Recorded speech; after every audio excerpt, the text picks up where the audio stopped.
One family one entrepreneur. నియోజకవర్గానికో పారిశ్రామిక park, ఇంటికో పారిశ్రామికవేత్త అనే లక్ష్య సాధన దిశగా చంద్రబాబు నాయుడు గారి ప్రభుత్వం పారిశ్రామిక ప్రగతిని పరుగులు పెట్టిస్తోంది. కాబోయే పారిశ్రామికవేత్తలు వాళ్ళందరినీ కూడా లైన్లోకి రమ్మన్నాం. నేను పనిచేసేది భావితరాల భవిష్యత్తు కోసం. ఇక్కడే పిల్లలున్నారు. మీరు చదువు పూర్తయ్యే కొందికి మీరు ఎక్కడికి పోయే పని లేకుండా మీ ఊర్లో కానీ మీ ప్రాంతంలో ఉద్యోగాలు ఇప్పించే బాధ్యత నాది. రాష్ట్రంలోని 175 నియోజకవర్గాల్లో ఎంఎస్ఎంఈ పార్కులను అభివృద్ధి చేసి ఎంఎస్ఎంఈలను నెలకొల్పాలని సంకల్పించింది.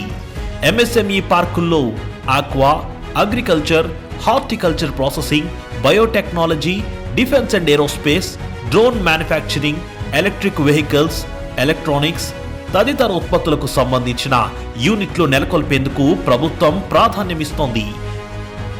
మొత్తం 175 పార్కుల్లో కేంద్ర, రాష్ట్ర ప్రభుత్వాల నిధులతో 122, ప్రైవేటు భాగస్వామ్యంతో 53 పార్కులను అభివృద్ధి చేయాలని ప్రభుత్వం నిర్ణయించింది. ఇక్కడ మౌలిక సదుపాయాల కల్పనకు అవసరమైన నిధులను రుణంగా తీసుకునేందుకు ఏపీఐఐసికి ప్రభుత్వం అనుమతించింది. కొత్తగా ఏర్పాటు చేసే యూనిట్లకు 10,586 కోట్ల రూపాయలు ప్రోత్సాహకాలుగా అందించేందుకు ఇప్పటికే అంచనాలు సిద్ధం చేసింది.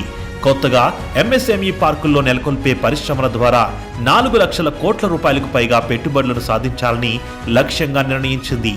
దీన్ని సాధించేందుకు వీలుగా ఔత్సాహిక పారిశ్రామికవేత్తలు వేగంగా తమ యూనిట్లను గ్రౌండ్ చేసేందుకు బ్యాంకుల ద్వారా రుణాలు మంజూరు చేయించేలా కూటమి ప్రభుత్వం చర్యలు తీసుకుంటోంది. అందరూ ఉద్యోగాలు ఇస్తా ఉంటారు.